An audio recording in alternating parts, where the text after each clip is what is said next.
दोस्तों, मोहब्बत पाने के लिए लोग क्या से क्या कर जाते हैं। कोई किसी के लिए जान दे देता है, तो कोई किसी के लिए अपना मजहब छोड़ देता है, तो कोई अपने घर वालों को भी छोड़ देता है। दोस्तों, आज की ये सच्ची कहानी कुछ इनमें से ही है, लेकिन ये बिल्कुल ही अलग है।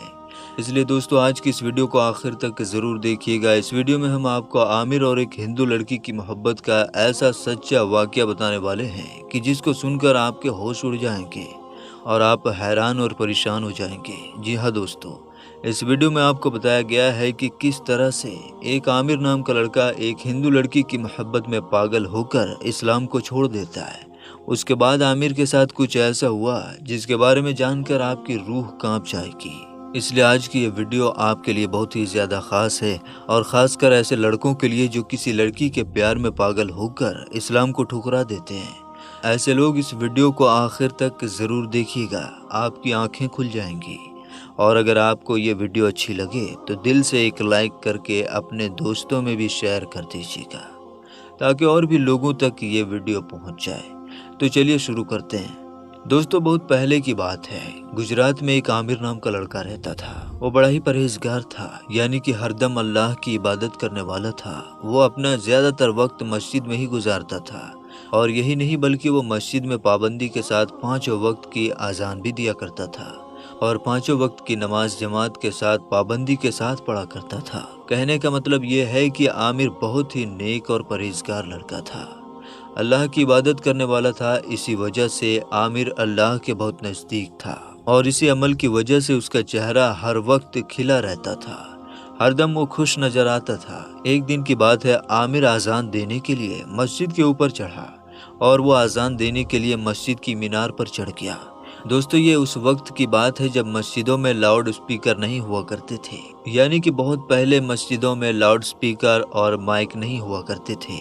उस वक्त लोग मस्जिद की मीनार पर चढ़कर ही आज़ान देते थे, ताकि आज़ान की आवाज़ दूर तक सुनी जा सके, और आज़ान की आवाज़ को ज़्यादा से ज़्यादा लोग सुन सकें और मस्जिद में नमाज पढ़ने के लिए आ सकें। इसी तरह से आमिर भी मस्जिद की मीनार पर आज़ान देने के लिए चढ़ा। मगर आज जैसे ही आमिर मस्जिद की मीनार पर चढ़ा तो उसकी नज़र सामने वाले घर में गई। उस घर में एक निहायत ही खूबसूरत लड़की घूम रही थी। आमिर की नज़र उस लड़की पर पड़ गई। आमिर उसको देखते ही पागल सा हो गया, क्योंकि इसने इससे पहले ऐसी खूबसूरत लड़की पहले कभी नहीं देखी थी, और पहली नज़र में आमिर अपना दिल उस खूबसूरत लड़की को दे बैठा, और उस खूबसूरत लड़की से वो दिलो जान से मोहब्बत करने लगा। अब दोस्तों, आमिर हरदम उस लड़की के ख्यालों में खोया रहता, और वो उस लड़की के प्यार में इतना पागल हो गया कि वो वक्त पर आज़ान देना भी भूल जाता था। और जब भी वो आज़ान देने के लिए मीनार पर चढ़ता तो उस लड़की को देखता रहता। एक दिन आमिर आज़ान देने के लिए मस्जिद की मीनार पर चढ़ा तो सामने वो लड़की खड़ी थी। आमिर आज़ान देना भूल गया और उसको देखने लगा। उसके बाद वो आज़ान दिए बगैर ही जल्दी से मस्जिद के नीचे उतरा और सीधा उस लड़की के घर के आगे पहुंच गया।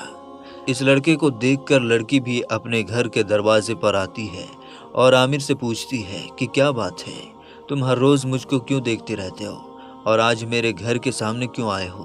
तो ये सुनकर आमिर ने हिम्मत करके लड़की को सब कुछ सच सच बता दिया, और कहने लगा कि आप बहुत खूबसूरत हो, मैं आपकी खूबसूरती में पागल हो गया हूँ, मैं आपसे बेपनाह मोहब्बत करने लगा हूँ, और मैं आपको यही बताने के लिए आपके पास आया हूँ कि मुझे आपसे मोहब्बत हो गई है। मेरा दिल आपको पाने के लिए बेकरार हो रहा है। ये सुनकर उस लड़की ने जवाब दिया, ऐ लड़के, मैं कोई तोहमत वाला काम नहीं करना चाहती हूँ, यानी कि मैं आपके साथ कोई भी गलत काम नहीं कर सकती। तो ये सुनकर आमिर ने उस लड़की से कहा कि मैं भी आपके साथ कोई गलत काम नहीं करना चाहता हूँ, मैं भी कोई तोहमत वाला काम नहीं करना चाहता हूँ, बल्कि मैं तो आपसे शादी करना चाहता हूँ, मैं आपके साथ निकाह करना चाहता हूँ। तो ये सुनकर उस लड़की ने जवाब दिया, ऐ लड़के, क्या तुम मुझको नहीं जानते? मैं एक हिंदू लड़की हूँ और तुम एक मुसलमान हो, और मैं अपना धर्म कभी भी नहीं छोड़ सकती हूँ, इसलिए हमारा निकाह कैसे होगा, हमारी शादी कैसे हो सकती है। तो दोस्तों, मालूम है कि आमिर ने उस लड़की की बातों को सुनकर क्या जवाब दिया। आमिर ने उस लड़की को कुछ ऐसा कहा जिसको सुनकर आपके रोंगटे खड़े हो जाएंगे और आप सोचने पर मजबूर हो जाएंगे। दोस्तों, आमिर ने उस लड़की की बातों को सुनकर जवाब दिया कि ऐ लड़की, तुम तो अपना धर्म नहीं छोड़ सकती हो, लेकिन मैं तो तुम्हारी मोहब्बत में अपना मजहब छोड़ सकता हूँ।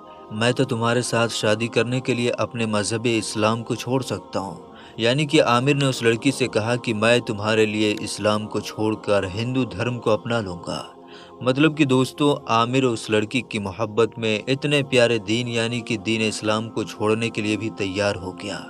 لڑکی نے عامر کی منہ سے جب یہ بات سنی تو وہ اس شرط پر راضی ہو گئی کہ اس کو اسلام چھوڑ کر ہندو دھرم میں آنا ہوگا۔ اس کے بعد وہ اس کے ساتھ شادی کر لے گی۔ اب دوستو، عامر نے اسلام دھرم کو چھوڑ دیا اور ہندو دھرم کو قبول کر لیا۔ اب آپ اللہ کی قدرت دیکھیں کہ عامر کے ساتھ کیا ہوا۔ اس بات کے بارے میں جب عامر کے گھر والوں کو معلوم چلا کہ اس نے اسلام کو چھوڑ کر ہندو دھرم کو اپنا لیا ہے تو انہوں نے اس کو اپنے گھر سے نکال دیا۔ اس کے بعد وہ لڑکی کے پاس گیا اور اس کو سب کچھ بتا دیا کہ میرے گھر والوں نے مجھ کو اپنے گھر سے نکال دیا ہے۔ اس کے بعد اس لڑکی نے اپنے گھر والوں سے بات کی تو اس کے گھر والے راضی ہو گئے کہ وہ اس کو اپنے گھر میں رکھ سکتے ہیں۔ اس کے بعد عامر لڑکی کے گھر میں رہنے لگا۔ دوستو، اس کے بعد جیسا کہ آپ سبھی کو معلوم ہے کہ شادی کے لیے کوئی دن طے ہوتا ہے، یعنی کہ شادی کے لیے کوئی تاریخ فکس کی جاتی ہے۔ اسی طرح سے عامر اور اس لڑکی کی شادی کی بھی تاریخ فکس ہو گئی، یعنی کہ فلاں فلاں تاریخ کو ان دونوں کی شادی ہونے والی تھی۔ اس کے بعد وہ تاریخ بھی نزدیک آ گئی جب ان دونوں کی شادی ہونے والی تھی۔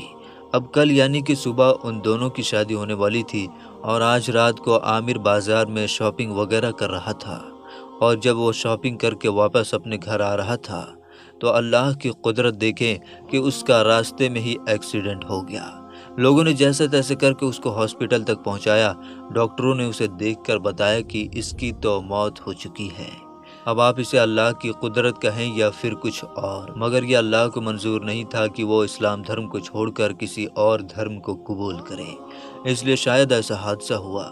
مگر دوستو، افسوس کہ عامر کا دین بھی گیا اور محبت بھی، نہ اسے اللہ ملا اور نہ ہی اسے محبت ملی۔ ایسی محبت کا بھی کیا فائدہ جس کی وجہ سے ایمان کی حالت میں موت بھی نہ ملے۔ اس لیے آپ سب سے یہ گزارش ہے کہ آپ اپنی زندگی میں کبھی بھی کوئی بھی ایسا کام نہ کریں جو اللہ کو پسند نہ ہو، کیونکہ ایسا کام کرنے سے ہمیشہ نقصان ہی ہوتا ہے، اور ایسے کام میں اللہ کبھی بھی کامیابی عطا نہیں کرتا۔ اور یاد رکھیں، اسلام محبت کی شادی کے خلاف بھی نہیں ہے۔ مطلب میں محبت کی بات کر رہا ہوں، محبت یعنی کہ دل ہی دل میں کسی کو چاہنے لگے اور پھر شادی کر لی تو یہ جائز ہے۔ محبت کر کے ناجائز سنبندھ، ناجائز تعلقات، ناجائز رشتے بنا کر شادی کرنا بالکل جائز نہیں ہے۔ اور اگر کوئی کسی سے دل ہی دل میں محبت کرنے لگا اور پھر اس سے ہی شادی کر لی تو یہ جائز ہے، کیونکہ اسلام کی بنیاد ہی محبت اور پیار پر ٹکی ہوئی ہے۔ اس لیے اسلام محبت کا دشمن کیسے ہو سکتا ہے؟ مگر محبت کے لیے غلط راستے کو قائم کرنا اسلام میں ناجائز ہے۔ اب آپ سوچیں گے کہ محبت میں غلط کام کون کون سے ہیں، تو ہم آپ کو بتا دیں کہ غلط راستوں سے مراد یہ ہے کہ ماں باپ کی اجازت کے بغیر شادی کرنا، کسی کا دل توڑ کر شادی کرنا، نکاح سے پہلے زنا کرنا یا پھر بھاگ کر غیر مسلم کے ساتھ شادی کرنا۔ ایسے کام اسلام میں غلط اور ناجائز ہیں۔ ایسے کاموں سے ہر مسلمان کو بچنا چاہیے۔ اللہ تعالیٰ سے دعا ہے کہ اللہ پاک ہمیں اور آپ کو ان راستوں سے بچنے کی توفیق دے، جس سے ہمارے ماں باپ ہم سے دور ہو جائیں اور جس سے ہمارا ایمان ہم سے چھن جائے۔ اے مولا، ایسے کام سے ہمیں دور رکھنا، آمین اللہم آمین۔ تو دوستو، اب تو آپ نے بھی دیکھ لیا ہوگا کہ اتنے پیارے دین کو ٹھکرانے کا کیا نتیجہ ہوتا ہے۔ اس لیے آپ کبھی بھی ایسی غلطی نہ کریں، کسی بھی لڑکی کی وجہ سے یا پھر کوئی اور کسی لالچ میں اتنے پیارے دین کو کبھی نہ چھوڑیں۔ آپ کو میری یہ ویڈیو ذرا سی بھی اچھی لگی ہو تو اس ویڈیو کو دل سے ایک لائک کریں اور اپنے قریبی دوستوں میں شیئر کر دیں۔